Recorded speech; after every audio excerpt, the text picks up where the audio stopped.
Orang yang duduk dalam lindungan yang maha tinggi dan bermalam dalam naungan yang maha kuasa akan berkata kepada Tuhan, "Tempat perlindunganku dan kubu pertahananku, Allahku yang kupercayai." Sungguh dialah yang akan melepaskan engkau dari jerat penangkap burung, dari penyakit sampar yang busuk. Dengan kepaknya ia akan menudungi engkau, di bawah sayapnya engkau akan berlindung. Kesetiaannya ialah perisai dan pagar tembok. Engkau tak usah takut terhadap kedahsyatan malam, terhadap panah yang terbang di waktu siang, terhadap penyakit sampar yang berjalan di dalam gelap, terhadap penyakit menular yang mengamuk di waktu petang. Walau 1.000 orang rebah di sisimu dan 10.000 di sebelah kananmu, tetapi itu tidak akan menimpamu. Engkau hanya menontonnya dengan matamu sendiri dan melihat pembalasan terhadap orang-orang fasik. Sebab Tuhan ialah tempat perlindunganmu, yang maha tinggi telah kau buat tempat perteduhanmu. Malapetaka tidak akan menimpa kamu dan tulah tidak akan mendekat kepada kemahmu. Sebab malaikat-malaikatnya akan diperintahkannya kepadamu untuk menjaga engkau di segala jalanmu. Mereka akan menatang engkau di atas tangannya, supaya kakimu jangan terantuk kepada batu. Singa dan ular tedung akan kau langkahi. Engkau akan menginjak anak singa dan ular naga. Sungguh hatinya melekat kepadaku, maka aku akan meluputkannya. Aku akan membentenginya, sebab ia mengenal namaku. Bila ia berseru kepadaku, aku akan menjawab. Aku akan menyertai dia dalam kesesakan. Aku akan meluputkannya dan memuliakannya. Dengan panjang umur akan kukenyangkan dia dan akan kuperlihatkan kepadanya keselamatan daripadaku. Pentakosta ketiga. Pentakosta ketiga adalah pencurahan Roh Kudus yang dahsyat di zaman now, melebihi yang terjadi di Azusa Street. Pentakosta ketiga akan mengakibatkan penuaian jiwa yang terbesar dan yang terakhir sebelum Tuhan Yesus datang kembali. Pentakosta ketiga akan membangkitkan generasi Yeremia, yaitu anak-anak muda yang dipenuhi Roh Kudus, cinta mati-matian kepada Tuhan Yesus, tidak kompromi terhadap dosa dan akan bergerak untuk memenangkan jiwa. Pentakosta ketiga lahir di Indonesia dan bergerak ke bangsa-bangsa. Gerakan ini dari timur ke barat dan akan kembali ke Yerusalem. Pentakosta ketiga akan memberikan kuasa untuk menyelesaikan amanat agung, dan setelah itu Tuhan Yesus datang kembali.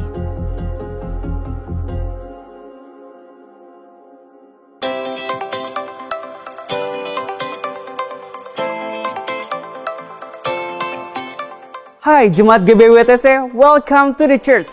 Selamat hari Minggu, saya senang sekali bisa menyambut saudara di hari Minggu yang indah ini. Saya berdoa saudara dalam keadaan yang sehat selalu, penuh sukacita dan juga senantiasa dalam perlindungan Tuhan. Sebentar sebelum kita mulai ibadah, saya mau membawakan WTC News. Let's check this out. Yuk family, sama-sama kita join di kelas Personal Transformation TZ01. Di kelas ini kita akan sama-sama belajar tentang mengenal Tuhan lebih lagi. Kelas ini akan diadakan pada tanggal 19 September 2021 pukul 9 via Zoom.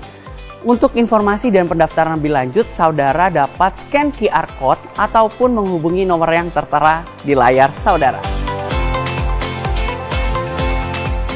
Bagi saudara yang telah lulus kelas TZ01, saudara bisa lanjut lagi nih kelas TZ02. Di kelas TZ02 ini saudara akan belajar tentang bagaimana mengelola berkat yang Tuhan telah percayakan kepada saudara. Kelas ini akan dimulai pada tanggal 22 Agustus 2021 pukul 11 via Zoom. Untuk info dan pendaftaran lebih lanjut, saudara dapat scan QR Code ataupun menghubungi nomor yang tertera di layar saudara. Supaya pernikahan saudara lebih disegarkan lagi dan lebih harmonis lagi, mari ikuti kelas TZ07 batch yang kedua. Kelas ini akan diadakan pada tanggal 15 Agustus pukul 13.30 hingga 15 via Zoom. Untuk informasi dan pendaftaran lebih lanjut, saudara dapat menghubungi Ellen Sugianto di nomor yang tertera. Di tengah masa seperti ini, kita harus menjaga pola hidup sehat kita agar imun tubuh kita tetap kuat seperti Iman Families. Amin. Maka dari itu, yuk sama-sama kita join di seminar kesehatan bersama Yohanes Sunardi dengan tema Gaya Hidup Sehat di Tengah Pandemi. Acara ini akan diadakan pada tanggal 18 Agustus 2021 pukul 19 via Zoom. Untuk ID dan paskotnya, saudara dapat lihat di layar yang tertera. Ladies, moms, and every worthy woman in this church, yuk sama-sama join di ibadah Women of Excellence yang akan diadakan pada hari Rabu 18 Agustus 2021 via Zoom. Ibadah ini akan dilayani oleh Pastor Indri Pardede dengan tema warisan. Untuk info tentang kegiatan lebih lanjut dari Women of Excellence, saudara dapat cek di Instagramnya di womenofexcellence_WTC. Kelas bimbingan pranikah secara online angkatan yang ke-30 akan dibuka kembali mulai hari Minggu tanggal 26 September 2021. Akan ada 10 kali pertemuan setiap hari Minggu jam 10 sampai jam 12 siang via Zoom. Untuk para pasangan yang ingin menikah, daftarkan diri saudara dan pasangan melalui scan QR Code berikut ini atau bisa menghubungi nomor yang tertera. Yuk vaksin yuk! GBI WTC bekerja sama dengan Dinkes Banten dan RIS Hospital akan segera menyelenggarakan vaksin gelombang yang kedua. Catat tanggalnya ya, tanggal 11 dan 12 Agustus 2021 dan dilaksanakan di area di sekitar GBI WTC Serpong.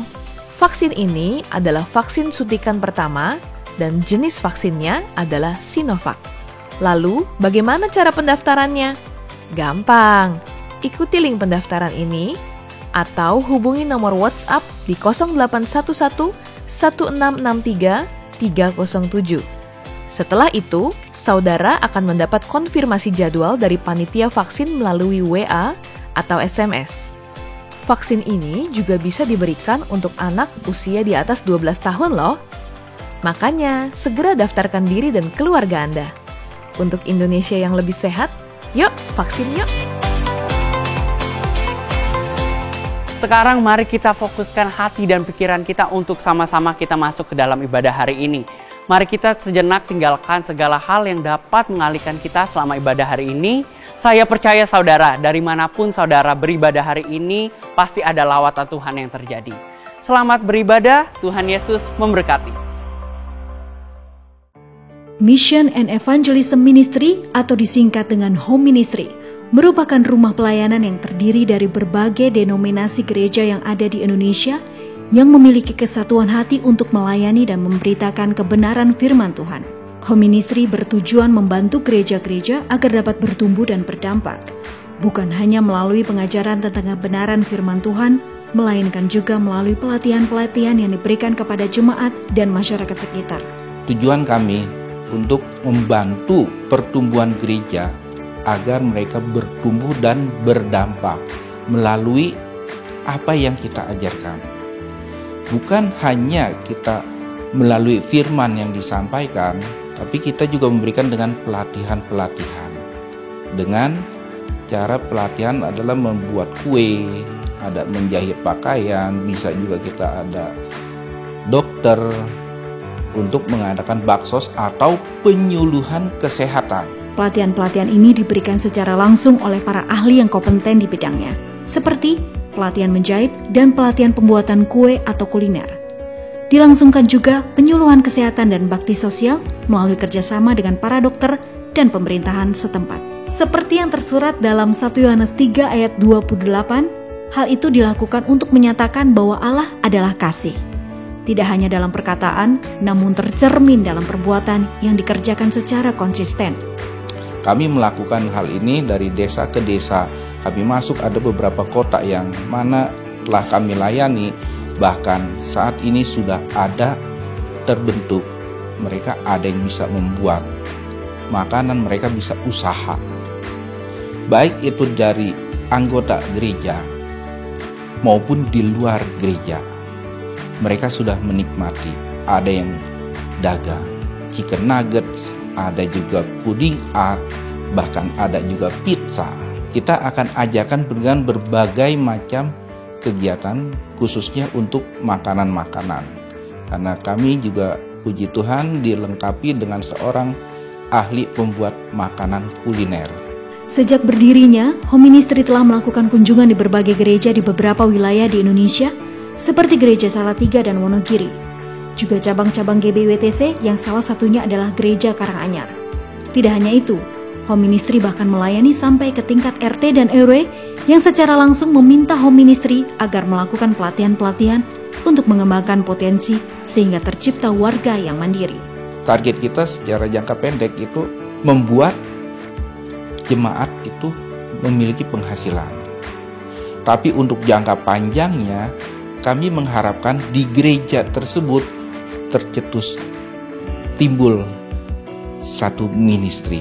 Dari Home Ministry Serpong yang boleh memberkati kita, jemaat gereja Isa Masih dan lingkungan yang ada, sehingga boleh menjadi berkat untuk lingkungan dalam berbisnis dengan makanan kecil.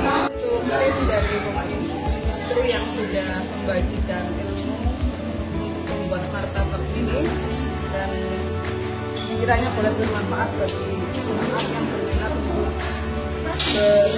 berusaha biar menjadi berkat juga.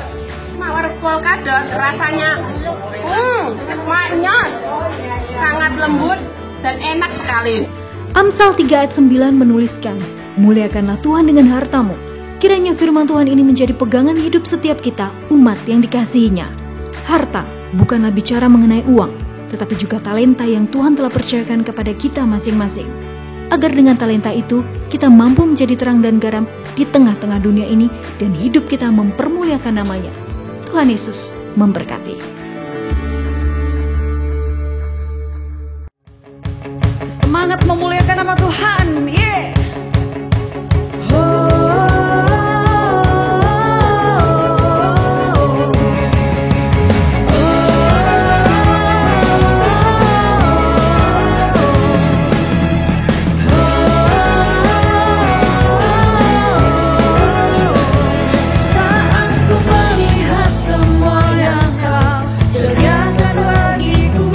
Segala kekhawatiran hidupku tergantung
Yesus, haus jiwaku menantikanmu. Ku percaya kau penuh pengharapanku di dalam-Mu. Yesus, hanya Kau yang kuandalkan, melebihi siapapun juga. Yesus, hanya Kau yang ku percaya di setiap waktu. Tiada lain yang ku andalkan selain Kau, Yesus.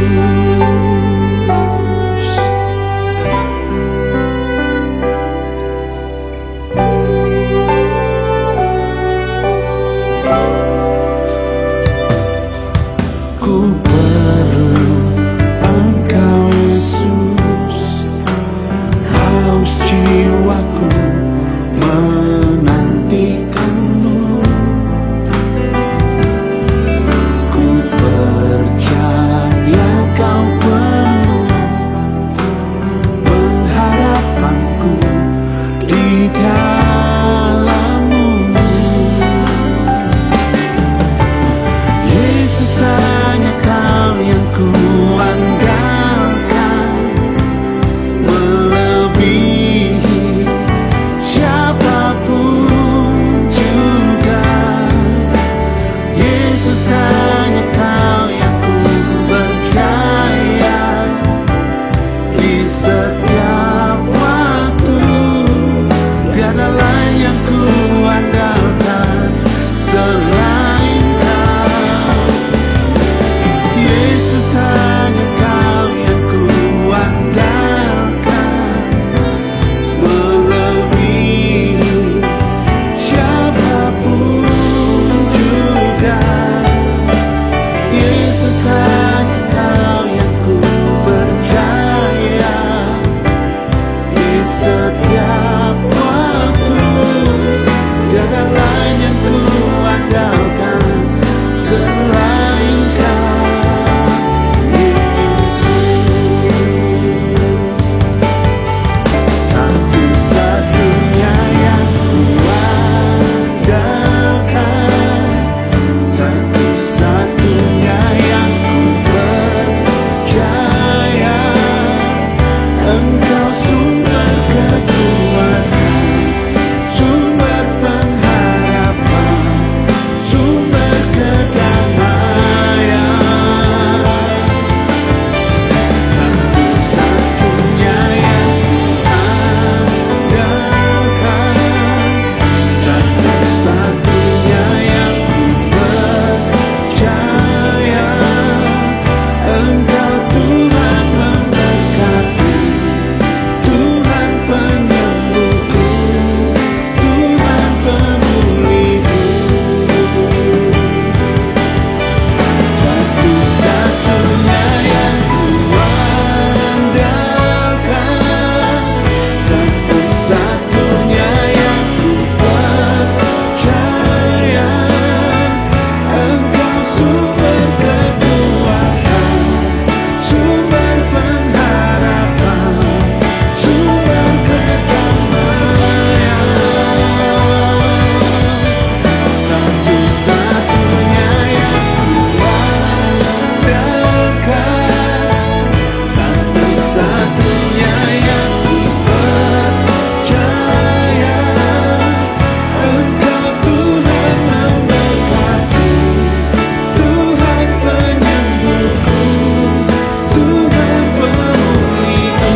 bangsa kami, Tuhan.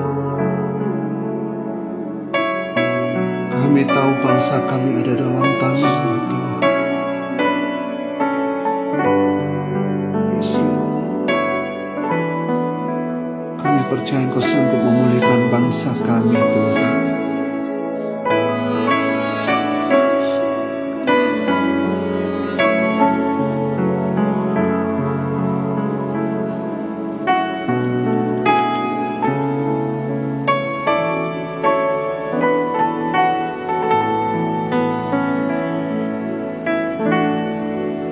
Tuhan pulihkan, Bapa pulihkan, kembalikan bangsa kami kepadamu. Tuhan pulihkan, ampunilah bangsa kami, dan pulihkan kembali negeri kami. Tuhan pulihkan, Bapa pulihkan,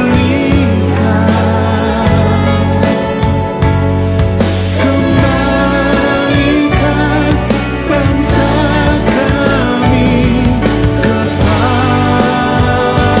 Tuhan pulihkan, ampunilah bangsa kami, dan pulihkan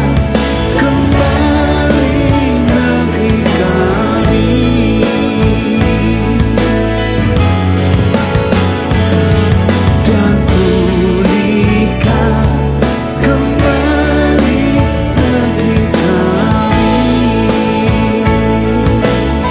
kami, dan pulihkan kembali negeri kami.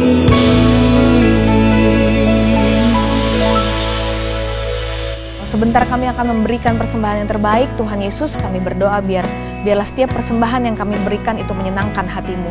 Hanya di dalam nama Yesus kami sudah berdoa dan mengucap syukur. Haleluya. Amin. Saudara, saya ajak kita semua untuk sama-sama mempersiapkan persembahan kita. Saudara bisa memberikan melalui scan QR Code atau melalui transfer. Apakah saudara sudah siap? Mari kita sama-sama deklarasikan persembahan kita. 3, 2, 1. Pada saat kami membawa persembahan, kami percaya pintu sorga terbuka dan berkat Tuhan dicurahkan. Saya menerima bisnis, pekerjaan, sekolah, dan kuliah yang lebih baik. Keuntungan, bonus, dan aset dilipat gandakan. Semua transaksi dibuat berhasil. Customer lama dan baru Tuhan datangkan. Semua pembayaran dapat dilunasi. Memiliki rumah di bumi dan di sorga.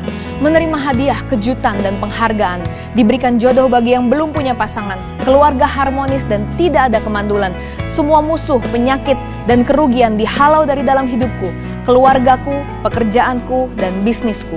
Ini adalah waktu memberi persembahan dalam nama Yesus. Haleluya. Mari kita bersama-sama mempersiapkan hati kita untuk mendengarkan firman Tuhan yang akan memberkati kita semua. Sebab ku mengerti kehendak-Mu yang terbaik bagiku. Jalan di depan tak seorang pun yang tahu, hanya Yesus yang menjamin hidupku. Sebab ku mengerti kehendak-Mu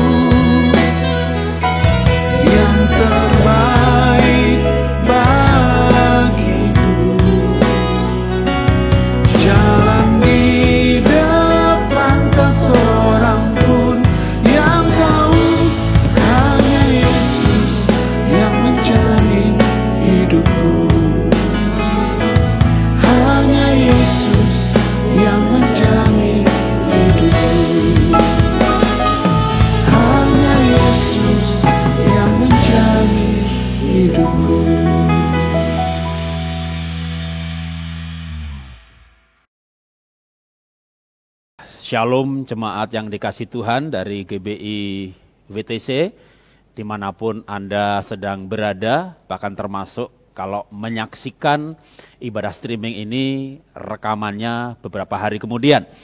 Kita melewati masa pandemi yang sangat panjang, bahkan kita sudah lebih daripada 1 tahun kalau kita hitung dari Maret tahun yang lalu. Ada buku yang berjudul Power of Habit yang ditulis oleh Charles Duhigg. Itu kebiasaan yang dilakukan selama 3 bulan saja bisa menjadi kebutuhan ataupun karakter. Jadi misalnya orang tadinya nggak biasa berolahraga, lalu berolahraga, maka olahraga bisa menjadi kebutuhan. Karena sudah merasakan enaknya badan dengan berolahraga. Sehingga kalau nggak berolahraga, aduh rasanya gimana? Artinya kebiasaan itu menjadi kebutuhan. Bisa juga menjadi karakter kalau itu sebuah perilaku. Jadi kita tadinya ya diajak ya melayani, berbagi. Ketika berbagi merasa berarti, ada ucapan terima kasih, kita senang. Maka itu menjadi karakter kita. Sehingga kalau kita tidak berbagi, rasanya sesuatu ada yang hilang dari hidup kita. Nah, terkait dengan pandemi yang sudah berlangsung lebih setahun dan kita tidak tahu, jujur kalau saya ditanya, ini berapa lama lagi? Mungkin gak seorang pun bisa menjawab. Karena setelah COVID Alpha, muncul yang dari London, lalu sekarang Delta yang dari India. Setelah Delta ada yang namanya Lambda dan ada Kappa. Kappa ini tambah lagi gejala klinisnya, di mana ditambah dengan yang sudah ada tambahan seperti orang kena campak. Jadi kulitnya bercak-bercak merah ditambah dengan maaf ke belakang mencret. Terus ini Delta, Lambda, Kappa, apalagi ini artinya sampai kapan? Tidak bisa seorang pun menjawab. Tapi yang pasti manusia akan mampu mengatasi hal ini.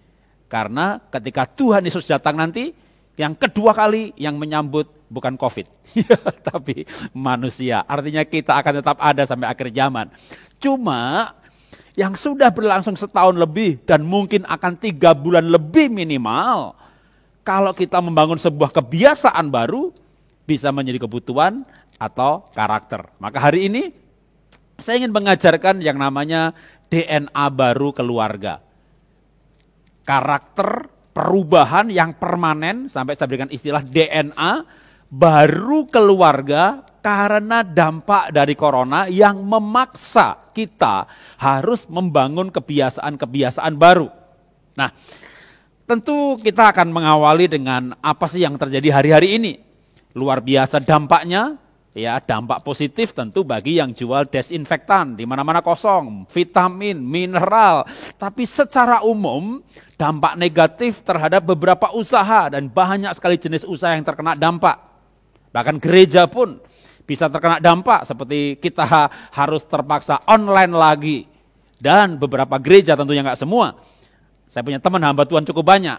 Ada yang justru viewer YouTube-nya naik, bahkan kolektanya naik, tapi tidak banyak, tidak sedikit juga.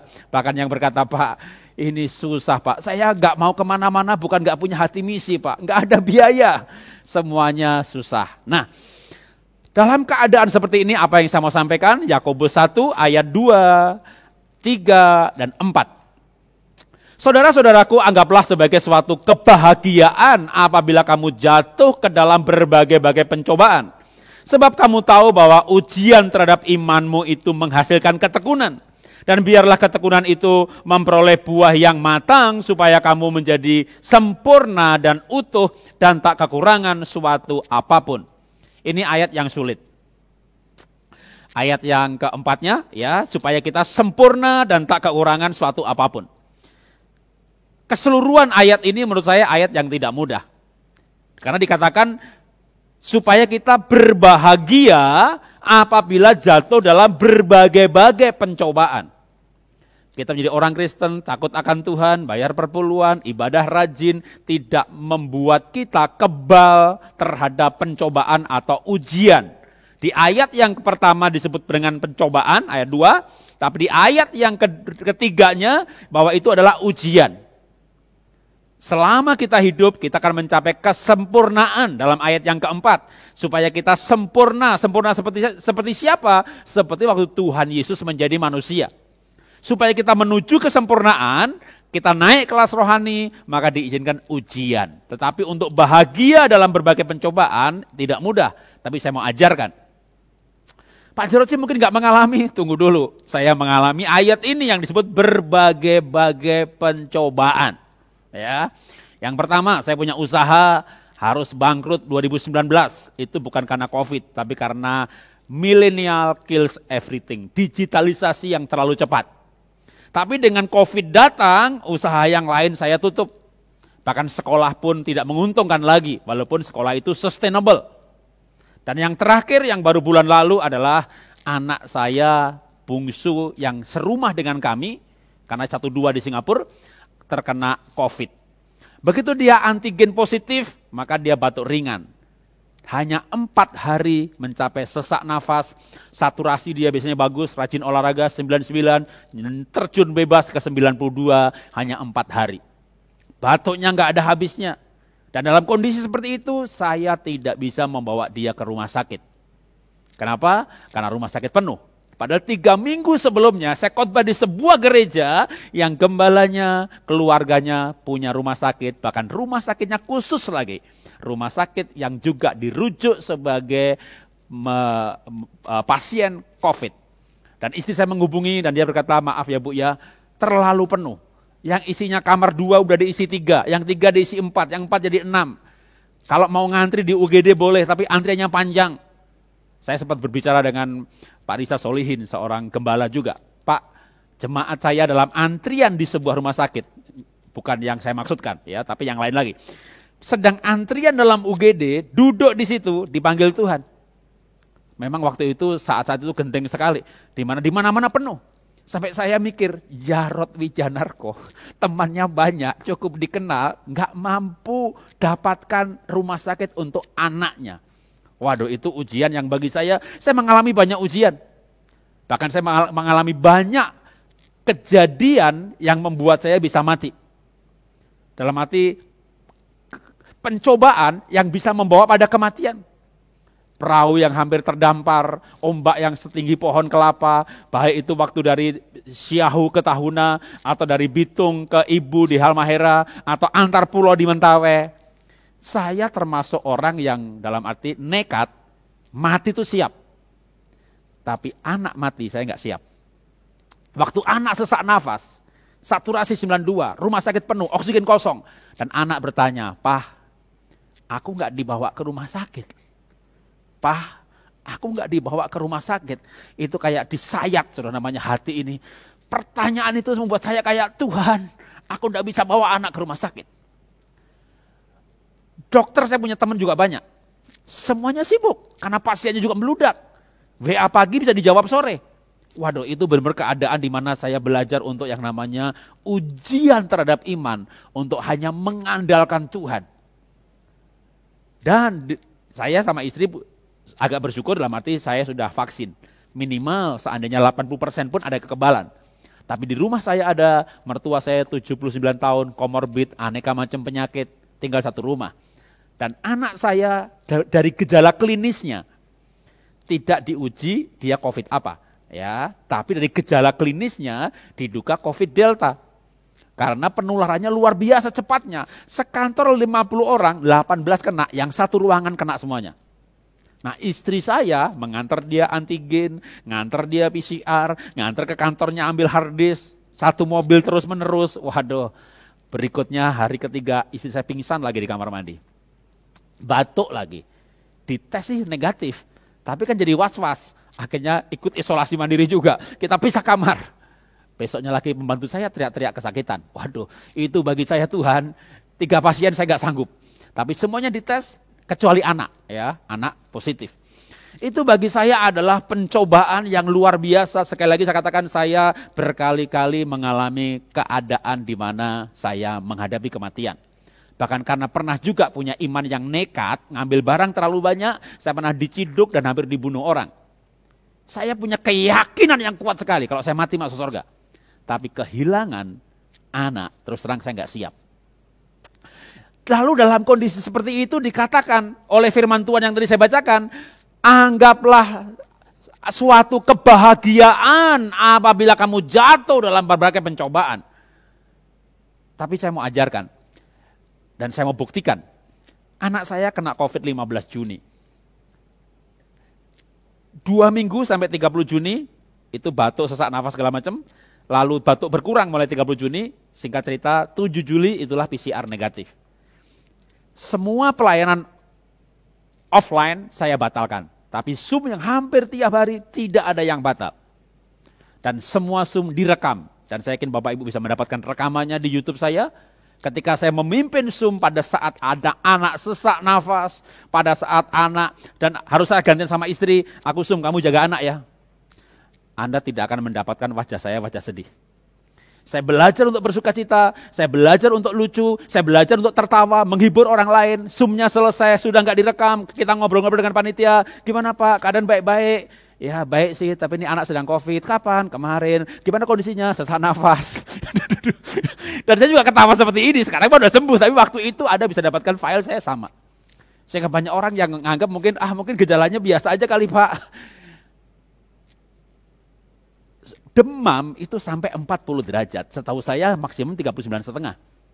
Itu sampai, dan kalau anak tifus atau yang lain, kita bisa pegang tangannya, kita bisa suapin, tapi ini dia COVID Delta. Nah untung anaknya cukup mandiri. Kamu ambil nafas, kamu begini, kita kasih instruksi untuk proning, untuk latihan nafas, supaya saturasinya naik. Bahkan waktu suatu ketika malam hari anak batuknya nggak berhenti-berhenti, lalu jam 2, jam 3 batuknya berhenti, istri saya senang sekali, dia bersyukur. Oh terima kasih Tuhan, dia bisa tidur, batuknya berhenti. Istri tidur, saya laki-laki mikir, batuknya berhenti.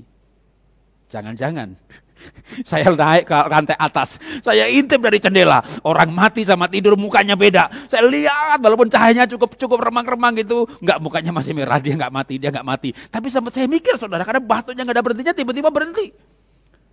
Dan besoknya saya dengar bunyi gedubrak pagi-pagi hari. Ternyata anak saya geletak di lantai.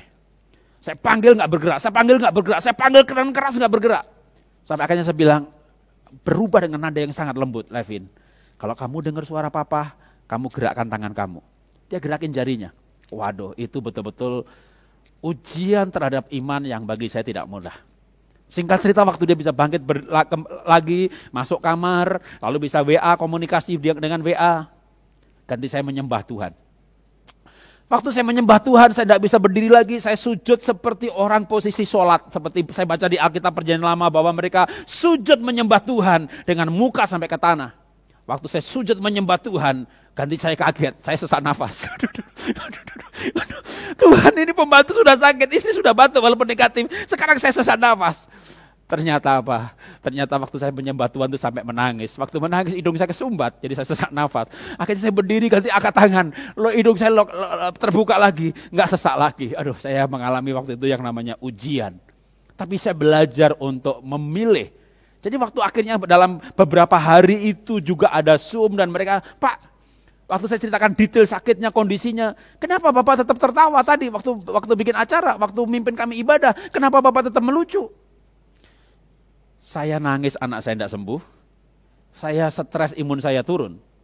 Saya memilih sikap bahagia. Saya mengambil keputusan, saya harus kuat, imun saya harus kuat, saya harus bahagia, karena saya tahu bahwa ini ujian iman. Jadi kalau saya hari ini mengajarkan firman Tuhan, anggaplah suatu kebahagiaan apabila kamu jatuh ke dalam berbagai pencobaan.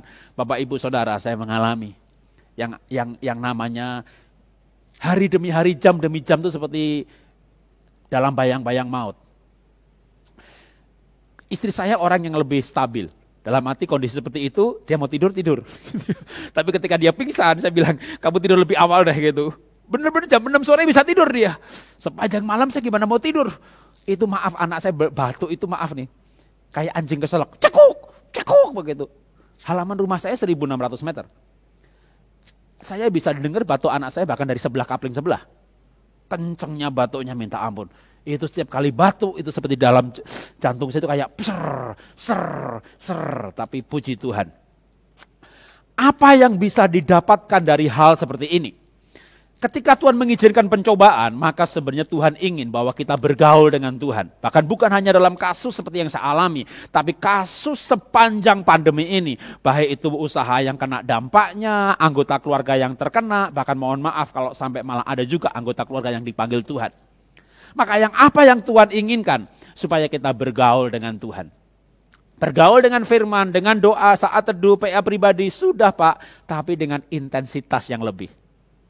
Ketika kita mengalami pencobaan-pencobaan, saya orang yang Bapak Ibu bisa lihat tampil ceria, senyum, ketawa, tapi sebenarnya nangis juga. Padahal pernah nangis? Pernah. Kok di YouTube gak ada, di Instagram gak ada?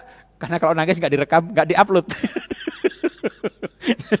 Jadi jangan pikir ketawa, ada juga nangisnya Bapak Ibu. Jadi begitu selesai Zoom, ketawa berhenti, tutup Zoom-nya. Lalu istri tidur, saya di kamar sendirian karena kita sekeluarga, jadi kamarnya masing-masing isolasi mandiri karena pembantu, istri ada gejala, anak positif, jadi saya tidur sendiri. Itu namanya 3 minggu saya yang sanguin ini kalau sendiri berubah jadi orang melankolik. Dengar lagu penyembahan, nangis. Dengar lagu apa lagi, nangis. Cuma memang gak direkam dan tidak diupload, saudara. Tapi itu membuat bahkan sekarang ini, saudara, saat ini saya masih mudah menangis. Kalau terutama lagi sendirian dan dengar lagu rohani. Itu menjadi semacam DNA baru dalam pribadi saya untuk sebuah cara berhubungan dengan Tuhan. Memang ada orang yang tadinya mudah sekali nangis di hadapan Tuhan, gitu ya. Itu berarti bukan DNA baru, memang selama ini begitu. Tapi saya orang yang biasa ketawa, biasa bercanda. Sekarang saya menjadi orang yang mudah menangis, gitu ya. Coba belum muncul ide nangis direkam, diupload. nanti orang bilang, ini bener Pak Jarod nih nangis-nangis. Trademarknya, brandingnya udah pendeta yang ketawa melulu, gitu ya. Jadi saya mau berikan sebuah quote untuk bagian pertama ini. Penderitaan adalah ujian sekolah kehidupan. Respon kita adalah jawabannya. Respon yang tepat membuat kita naik kelas. Saya akan sambung kesaksian saya akibat dari pandemi ini. Karena yang pandemi ini akibatnya luar biasa. Mundur ke beberapa tahun yang lalu. 2-3 tahun lalu sebelum COVID, maka aneka seminar, temanya adalah Millennial Kills Everything. Millennial dalam arti digitalisasi yang terlalu cepat atau shifting. Ada daftar produk, bisnis, usaha yang diramalkan, 3 tahun lagi tutup, 5 tahun lagi bangkrut. Lalu COVID datang. Maka bukan millennial kill everything, tapi corona kills everything. Artinya, tadinya diramalkan ini bakal 10 tahun lagi bangkrut. 2 tahun udah bangkrut. Nah itu termasuk yang saya alami. Memang 2019 adalah sebelum COVID, tapi usaha saya, Bapak Ibu kalau yang mungkin tahu usaha saya, nggak semuanya tahu, karena saya jarang cerita mengenai usaha, bahkan banyak orang taunya Pak Pendeta Jarod gitu. Padahal bukan pendeta, dia kan bukan majelis, bukan ya, pengerja bukan, hamba Tuhan iya. Saya buka usaha tahun 92, namanya IVA, dari mulai ekspor, lalu toko, lalu pabrik, sampai akhirnya MLM, multi produk. Kami punya member 500.000 lebih. Biasanya yang aktif hanya 10%. Tapi 10% sudah omsetnya lumayan. Kami punya pegawai 200 orang lebih. Kantor kami 8 lantai. Stokis kami 200 kabupaten. Tidak pernah terbayang akan bangkrut tutup. Tapi millennials, digitalisasi membuat kami tutup. Beberapa orang berkata begini, Pak Jarod mah hebat, usahanya banyak. IVA tutup masih ada sekolah, Happy Holy Kid. Kan pendidikan itu bisnis yang sustainable. Iya betul, sekolah itu pendidikan yang sustainable, stabil sebelum COVID. Begitu COVID datang, kalau yang namanya SD, SMP, SMA, kuliah, nggak masalah. Kuliah online di rumah. Tapi sekolah saya kan playgroup, kelompok bermain. Bermain di rumah. Apa yang terjadi? Oke, 2019 TKB lulus, TKA, TKB naik, playgroup jadi TKA. Playgroupnya nggak ada yang daftar. Dan menurut Menteri Pendidikan, nanti kalau boleh sekolah lagi, dimulai dengan kuliah, SMA, SMP, gerbong terakhir boleh sekolah lagi itu playgroup. Maka saya bersyukur sebenarnya waktu COVID Alpha turun, Indonesia terkendali, tinggal 1.000 kasus per hari, Delta datang 50.000 per hari. Terus kapan kami mulai sekolah lagi? Karena begitu sekolah di rumah, Tahun lalu TKB lulus, TKA jadi TKB. Black group ini nggak ada yang daftar. Jadi kalau muridnya tadinya 60, 20 lulus tinggal 40. Tahun ini 20 lulus tinggal 20. 20 murid tinggal sepertiga. Kami ada 66 cabang.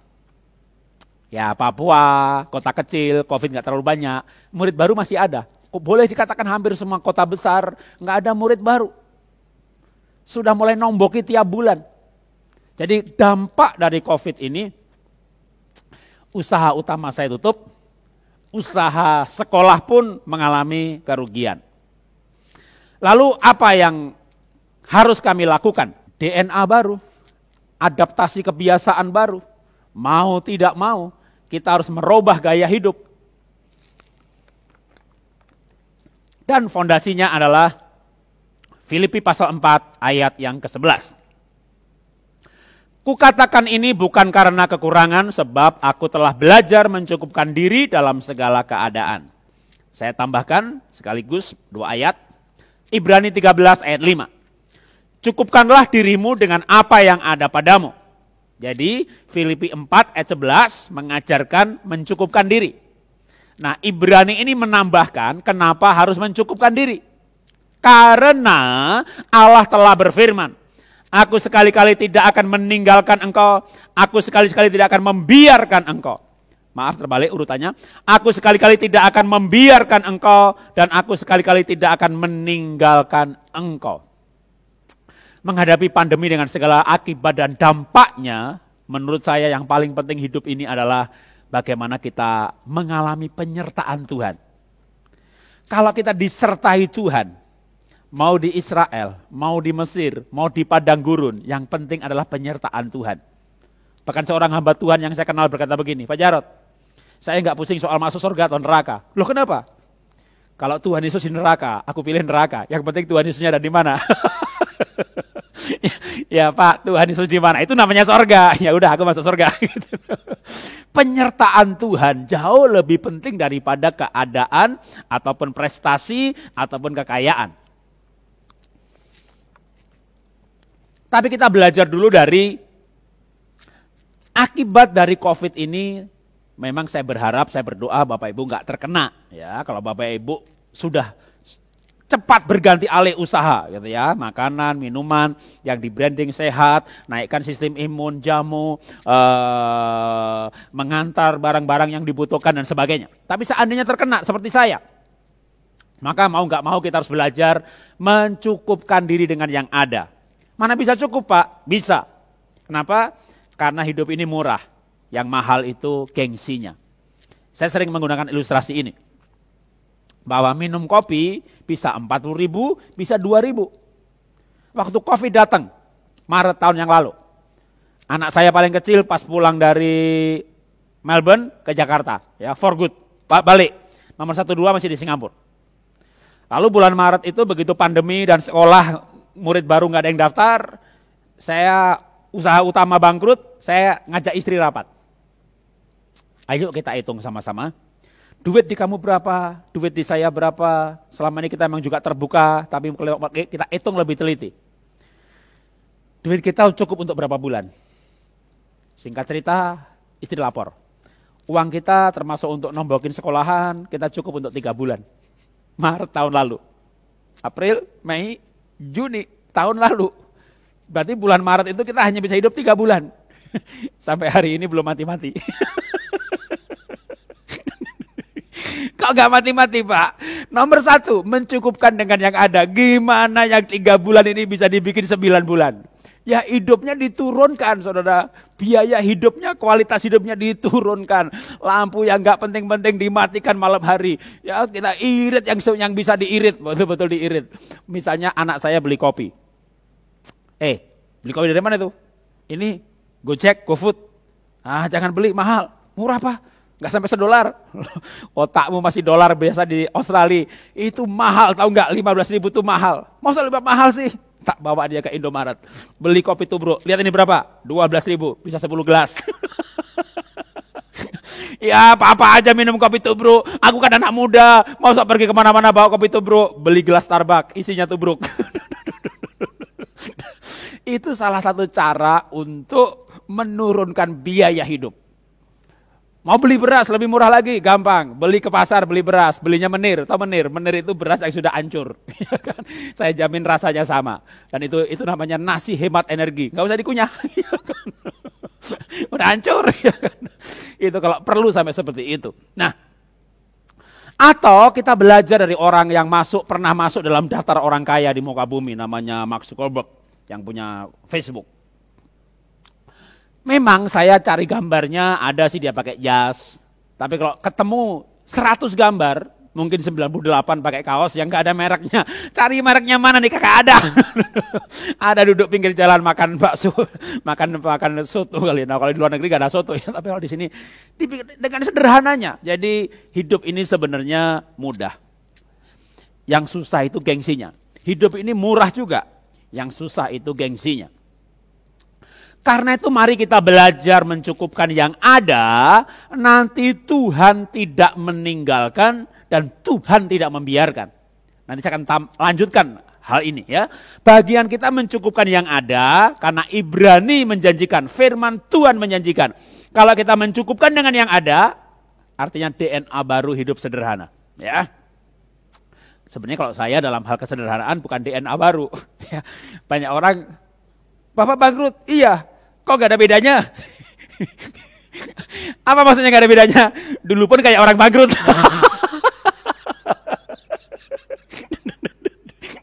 Sebelum bangkrut juga gak punya jas mewah, gak punya sepatu mahal, semuanya sederhana. Bapak bangkrut sama enggak sama aja. Jadi kalau Bapak cerita bangkrut kita gak percaya. Kenapa? Gak ada bedanya. Ya, memang lebih mudah hidup seperti itu ya, hidup sederhana, jadi waktu ada apa-apa gak masalah. Tapi seandainya dulu Bapak Ibu biasa hidup mewah, perlu belajar untuk hidup sederhana. Kalau kita mencukupkan, maka Tuhan menjanjikan menyertai. Apalagi yang perlu kita lakukan? Kebiasaan baru apa? Kalau tadinya udah sederhana, ya berarti bukan DNA baru ya, tapi penguatan. Yang perlu kita tambahkan pada kebiasaan baik masa pandemi atau pasca pandemi nanti, Amsal 10 ayat 4. Tangan yang lamban bikin miskin, tapi rajin bikin kaya. Rajin. Tambahkan pada kerajinan itu Mazmur 1 ayat 3. Ia seperti pohon yang ditanam di tepi aliran air, yang menghasilkan buah pada musimnya, yang tidak layu daunnya. Apa saja yang diperbuatnya berhasil. Nah, saya tekankan apa saja yang diperbuatnya berhasil. Artinya cukup rendah hati untuk mau melakukan apa saja. Jadi kerajinan itu ditambahi rendah hati. Rajin kalau jadi manajer, direktur, melayaninya kalau firman. Begitu nyambut tamu enggak datang, minta izin. Tidak rendah hati untuk melakukan apa saja. Dalam pelayanan. Nah sekarang termasuk juga dalam pekerjaan. Pak Jarod, cari kerja susah Pak, saya mau kerja apa? Kalau mau apa saja pasti banyak. Ya, bisa jual pisang, bisa jual kentang, bisa jual makanan, bisa jual sabun, bisa jual desinfektan. Loh Pak, kan saya nggak punya seperti itu Pak. Untuk jual nggak perlu punya. Ya, saya ulangi lagi. Anda bisa menjual, untuk jual tuh nggak perlu punya. Orang lain punya tuh jual. Maksudnya Pak Jarod, saya maling punya orang lain tak jualin itu. Bukan, menjadi reseller, ya kan? Jadi punya orang lain kita jual. Saya pernah ngajari seorang anak muda. Temenmu banyak, bagus. Instagram ada followernya, ada, bagus. Udah, jualan durian aja. Kan saya gak punya durian. Untuk jualan gak perlu punya. Pergi ke tukang durian di pinggir jalan. Jangan ke toko modern, mereka udah punya Instagram, punya Facebook, punya macam-macam. Pinggir jalan ada orang jual durian. Nah bang, ini durian apa? Montong, ini apa? Petro, ini apa lagi? Musangging, oke. Masing-masing per 100 gramnya berapa? Minta dibungkus yang rapi ya, aku mau potret. Begitu ya. Lalu dikemas 3 macam durian. Oke, katakan harganya 100.000. Naikannya 10%, 15%. Ya, nggak perlu kulakan. Nanti nggak laku, ada stok malah rugi. Ya, jual dulu, baru ambil. Jadi jualan foto. Ini orang baru kena PHK. Gajinya 6 juta waktu kena PHK. Jualan durian, sehari laku 5 bungkus, 10 bungkus, 15 bungkus. Sebulan berapa? 9 juta. Pak Jarod, kenapa aku nggak di PHK dari dulu ya? Karena dulu nggak pandemi. Jual barangnya orang lain, itu bisa. Jadi mau melakukan apa saja. Karena itu sekali lagi bagian kita adalah mencukupkan yang ada, Tuhan tidak meninggalkan. Bagian kita rajin rendah hati, Tuhan memberkati. Terakhir, yang terakhir saya mau sampaikan adalah apa yang perlu kita pelajari hari-hari ini. Antusias bekerja. Pandemi berkepanjangan, PHK, omset turun, udah sewa tempat di mall gak bisa dipakai, masa sewa tetap berjalan. Ya karena ini kalau begini terus saya bayarnya per bulan, banyak orang keadaan itu membuat apatis, membuat males, membuat gak antusias. Baru nyoba gagal sebentar, udah gak mau nyoba lagi. Karena itu saya mau bacakan Kejadian 29 ayat 20. Jadi bekerjalah Yakub 7 tahun lamanya untuk mendapat Rakel itu. Tetapi yang 7 tahun itu dianggapnya seperti beberapa hari saja karena cintanya kepada Rakel. Saya sering sampaikan ayat ini sebagai cerita.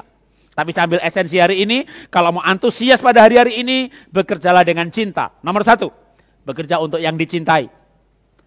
Anda punya pacar, bekerja demi pacarmu. Nabung untuk biaya menikah, semangat pasti, ya kan? Sudah punya suami, kerja untuk suami.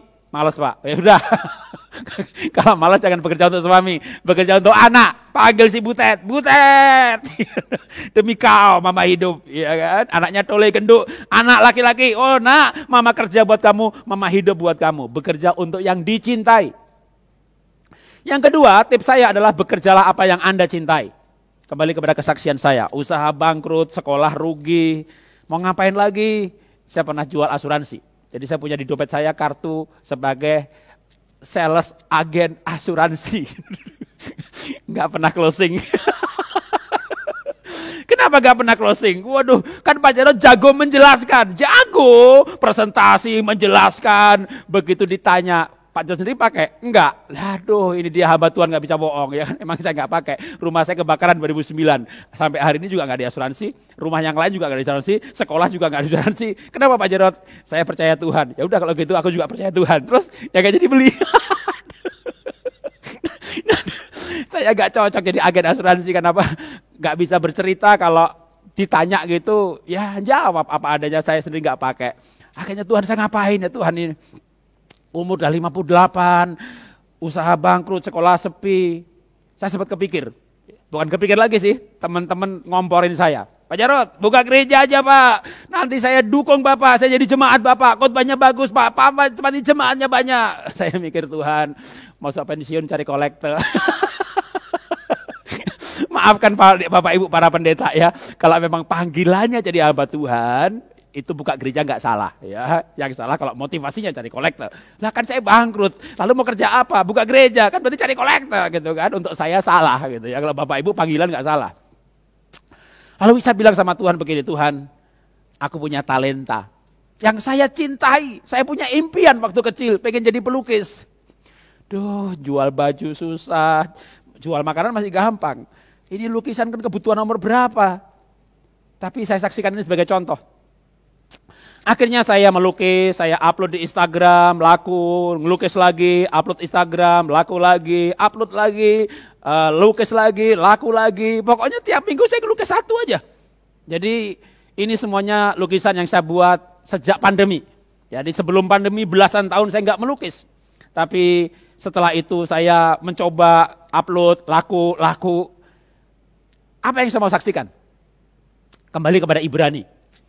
Bagian kita mencukupkan yang ada, hidup sederhana, Tuhan tidak akan meninggalkan. Maka apapun yang kita lakukan, kalau Tuhan menyertai, itu esensinya.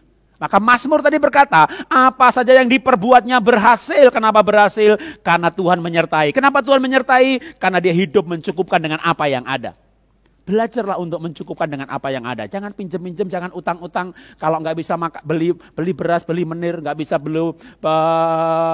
minum kopi, minum air putih, dibayangin kopi. Kopi itu bro lah murah, 500 juga ada kalau lebih murah lagi gitu ya. Satu gelas cuma 500 itu nilainya. Mencukupkan yang ada supaya nanti kita mengalami penyertaan Tuhan. Saya memang bangkrut. Secara keuangan hancur-hancuran.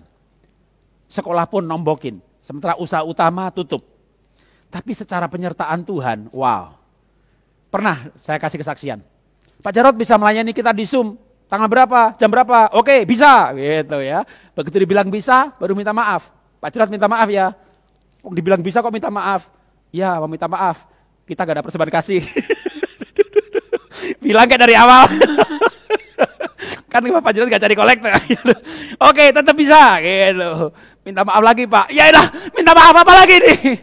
Kita paling yang ikut 20 orang Pak. Aduh, ini persekutuan kecil 20 orang cari Pak Jarod lagi. Oke, tetap bisa. Begitu ya, singkat cerita kita Zoom. Yang datang sedikit. Sebuah persekutuan doa lokal kelas kampung kira-kira gitu. Namanya aja bukan sebuah kota besar. Tapi apa yang terjadi? Begitu Zoom selesai, ada satu orang teriak-teriak kepada panitianya, hostnya. Tolong Zoom-nya jangan dimatiin dulu, aku bicara Bapak Jarod. Oke, ada apa? Pak, tolong nomor WA-nya ditulis di chat. Oke, tulis dah. Semua orang tahu WA saya nggak apa-apa. Begitu ya kan. Toh paling telepon nggak tak angkat. Saya tulis, lalu orang itu menghubungin. Saya cari Bapak nggak ketemu-ketemu. Ada brosur Bapak yang khotbah, makanya saya datang. Emangnya kenapa? Aku mau beli lukisan Bapak. Saya kasih harga nggak nawar, malah beli 4. Itu kebaktian, gak kasih persembahan kasih, yang datang 20, tapi ada orang beli lukisan 40 juta. Itu saya ngalami kayak gini-gini tuh. Tuhan, pemeliharaanmu sempurna Tuhan. Aku dulu punya usaha banyak, duit banyak, tapi kayak gak mengalami yang namanya pemeliharaan dari minggu ke minggu. Jadi jangan takut hari-hari ini apapun yang terjadi, selama Tuhan tidak pernah meninggalkan kita. Kalau kita bekerja apa saja, seperti saya melukis, Bapak Ibu mungkin jualan gado-gado, mungkin nganter barang, itu kita lakukan dengan antusias, dengan semangat, maka percaya saya bahwa nanti kita akan menjadi expert. Waktu kita menjadi expert, itulah waktunya Tuhan. Ketika pandemi selesai, bahkan mungkin pandemi belum selesai, kita akan menjadi orang yang diberkati karena hal itu. Karena itu saya akan tutup dengan quote ini sebagai penutupnya. Bagian kita bekerja dengan cinta dan pengabdian. Tuhan memberikan berkat dan pelipat gandaan. Mari kita berdoa. Bapa, kami mengucap syukur, kami belajar firman-Mu, dan dalam menghadapi masa-masa pandemi ini, kami mau membangun kebiasaan baru yang menjadi DNA kami. Kami orang yang sederhana, kami orang yang rajin, kami orang yang rendah hati untuk mau melakukan apa saja. Dan apa saja yang kami lakukan, kami akan melakukannya dengan cinta. Karena kami mencintai Tuhan. Karena kami mencintai keluarga kami. Dan kami juga mencintai diri kami dengan segala kelebihan dan kekurangan, minat, bakat, talenta yang Tuhan berikan bagi kami. Kami akan mengembangkannya, bahkan sekalipun kalau itu hanya 1 talenta. Kami tidak akan iri dengan yang punya 5, punya 10. Tapi kami akan fokus pada apa yang kami miliki dan bukan yang tidak kami miliki. Karena kami percaya pada pemeliharaan Tuhan. Tuhan yang mampu menyembuhkan keluarga kami. Tuhan yang mampu memelihara keluarga kami. Dari hari ke hari, dari minggu ke minggu. Kami terus hidup di dalam penyertaan Tuhan. Hidup di dalam pemeliharaan Tuhan. Tuhan, emang kami sempat kaget. Kami terguncang. Kami mengalami ujian iman ketika kami merasa berkelimpahan di tanah Kanaan. Dan kami harus kembali ke padang gurun. Tapi di padang gurun kami melihat tiang awan dan tiang api. Kami melihat jalan-jalan Tuhan. Kami melihat keberadaan Tuhan dan pertolongan Tuhan dari waktu ke waktu. Terima kasih Tuhan, selama kami hidup kami diberi pengalaman bahwa Tuhan ada, bahwa Tuhan hidup, bahwa Tuhan menyertai kami dan tidak meninggalkan kami. Dan itulah yang kami nikmati hari-hari ini Tuhan. Penyertaan-Mu dalam hidup kami. Itu yang kami nikmati Tuhan. Sekalipun berbagai macam pencobaan menghantam kami menikmati penyertaan Tuhan. Kami menikmati pertolongan Tuhan. Dan kalau Tuhan tolong hamba-Mu, Tuhan tolong jemaat. Dalam nama Tuhan Yesus, Tuhan tolong jemaat. Rasakan pertolongan Tuhan. Bawa imanmu kepada Tuhan. Angkat imanmu kepada Tuhan. Angkat pengharapanmu kepada Tuhan. Ketika saya nggak bisa dapatkan dokter dan rumah sakit, saya berkata, Tuhan, Engkau penyembuh. Engkau dokter anakku. Engkau penolongku. Dan Tuhan tidak mengecewakan. Tuhan tidak mengecewakan.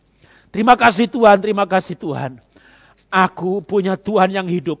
Aku punya Tuhan yang bisa diandalkan. Terima kasih Tuhan. Di dalam nama Tuhan Yesus, kami berdoa mengucap syukur. Dan kami percaya Tuhan penolong kami, Tuhan penyembuh kami, Tuhan pemenang bagi kami. Dalam nama Tuhan Yesus kami berdoa mengucap syukur. Haleluya. Amin. Tuhan memberkati. Mari kita siapkan hati kita untuk menerima perjamuan kudus. Setelah Tuhan memberkati kita dengan firman-Nya. Kita siapkan roti dan anggur. Sebab apa yang telah kuteruskan kepadamu, telah aku terima dari Tuhan. Yaitu bahwa Tuhan Yesus pada malam waktu Ia diserahkan, Dia mengambil roti. Dan sesudah itu Ia mengucap syukur atasnya.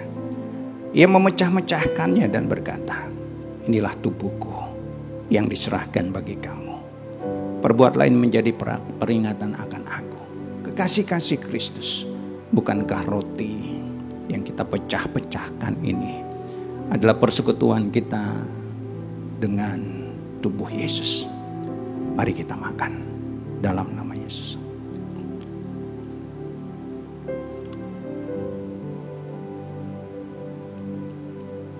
Demikian juga Ia mengambil cawan sesudah makan. Lalu Dia berkata, cawan ini adalah perjanjian baru yang dimeteraikan oleh darahku. Perbuatlah ini setiap kali kamu meminumnya, menjadi peringatan akan aku. Kekasih-kasih Kristus, bukankah anggur yang ada dalam cawan ini adalah persekutuan kita dengan darah Yesus? Mari kita minum dalam nama Yesus. Kita sembah Dia. Kita naikkan syukur. Katakan terima kasih Tuhan.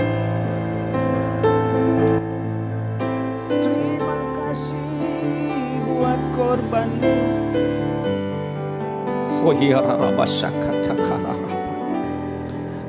Kau lihat anak-anak-Mu.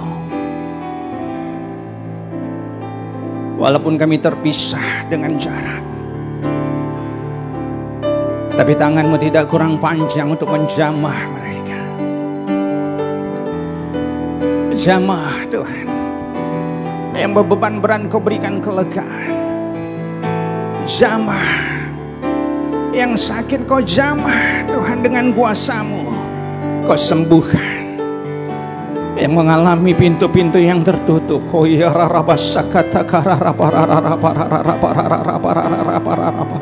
Jamah Tuhan. Berikan terobosan berikan Tuhan. Bahkan yang berputus asa, Tuhan, Kau berikan asa yang baru, pengharapan yang baru. Bangkitkan iman mereka, kuatkan mereka, teguhkan mereka. Terima kasih Tuhan, terima kasih, terima kasih, terima kasih Tuhan, terima kasih.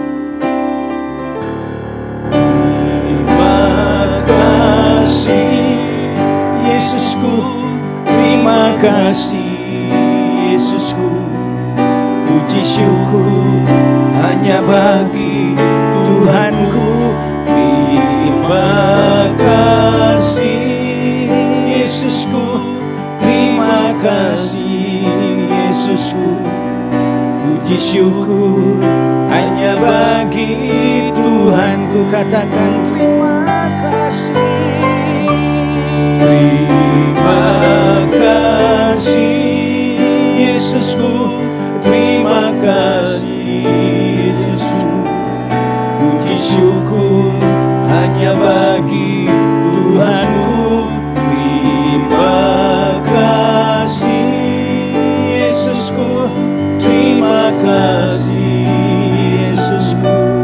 Puji syukur hanya bagi Tuhanku. Puji syukur hanya bagi Tuhanku. Puji syukur hanya bagi Tuhanku. Mari angkat kedua tanganmu, terimalah berkat Tuhan. Biar kiranya berkat damai sejahtera yang melimpah dari Allah Bapa, kasih dan cinta Tuhan Yesus, persekutuan, pertolongan, perlindungan dan kuasa dari Allah Roh Kudus menyertaimu mulai pagi ini, siang ini, bahkan sampai selamanya. Kita yang percaya katakan amin. Tuhan Yesus memberkati.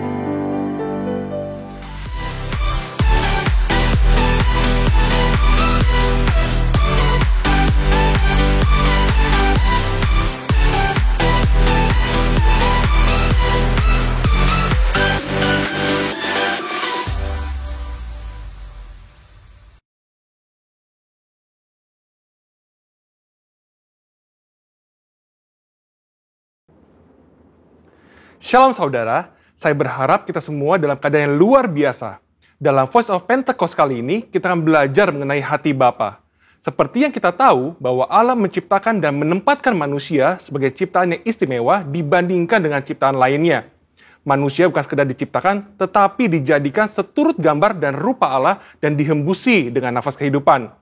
Hubungan antara Allah dan manusia bukan hanya antara pencipta dengan ciptaannya, tapi sebuah hubungan yang istimewa, yaitu digambarkan seperti seorang bapa dengan anak-anaknya.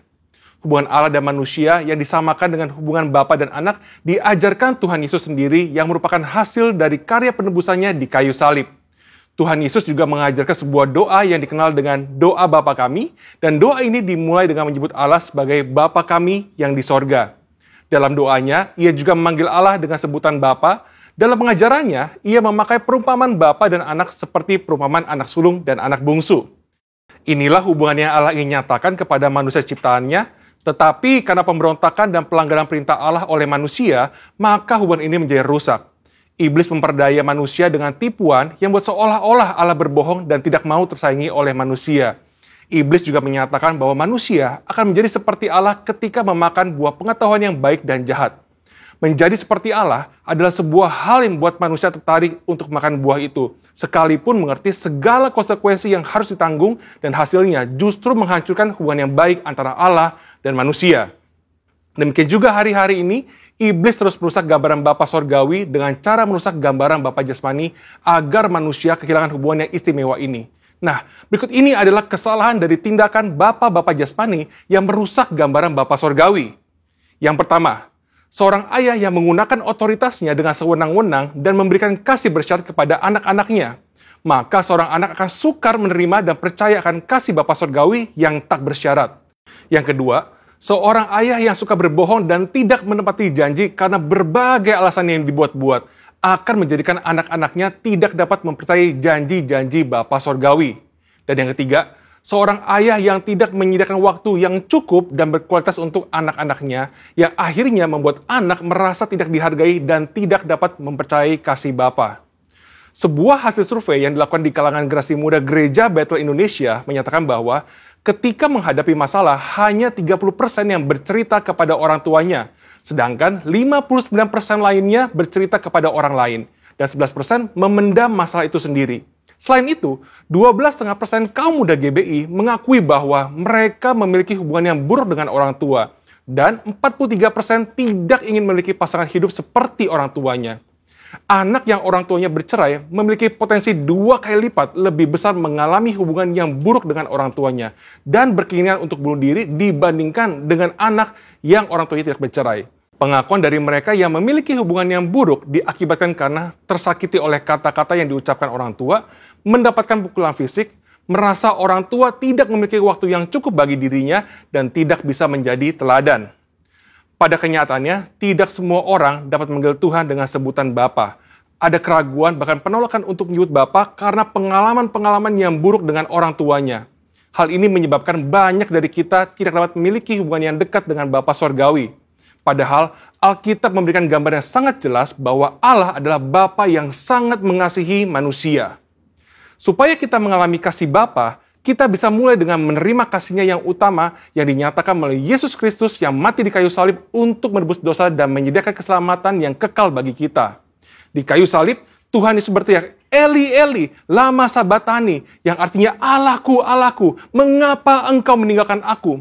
Tuhan Yesus ditinggalkan Bapanya supaya kita semua bisa diperdamaikan dengan Bapa Sorgawi dan mengalami pemulihan dalam hubungan kasih Bapa. Matius 7 ayat 11 berkata, jadi jika kamu yang jahat tahu memberi pemberian yang baik kepada anak-anakmu, apalagi Bapamu yang di sorga, Ia akan memberikan yang baik kepada mereka yang meminta kepadanya. Bapa di sorga tidak akan mengecewakan anak-anaknya. Kasih Bapa Sorgawi melebihi kasih seorang Bapa jasmani dan mampu memberikan yang baik kepada anak-anaknya. Dan bagian terbaiknya adalah Bapa memberikan Roh-Nya sendiri kepada anak-anaknya sebagai penasehat dan penolong. Amsal 14 ayat 26 menjanjikan bahwa dalam takut akan Tuhan ada ketentraman yang besar, bahkan ada perlindungan bagi anak-anaknya. Bapa memberikan perlindungan kepada anak-anaknya untuk bisa hidup sesuai dengan rencananya dan mencapai kesempurnaan dalam panggilannya. Maka dari itu, mari kita percaya bahwa Bapa Sorgawi adalah Bapa yang sangat mengasihi umatnya dan mengalami kasih Bapa melalui perjumpaan pribadi dan kehidupan yang berjalan bersama Dia.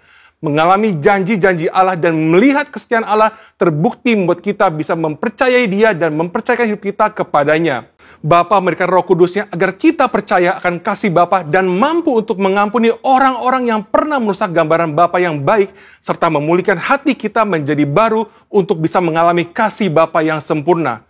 Saudara, untuk penjelasan lengkapnya dari tim teologi kami, silakan cek link yang ada di atas atau scan QR code yang tersedia. Salam integritas, Tuhan Yesus memberkati.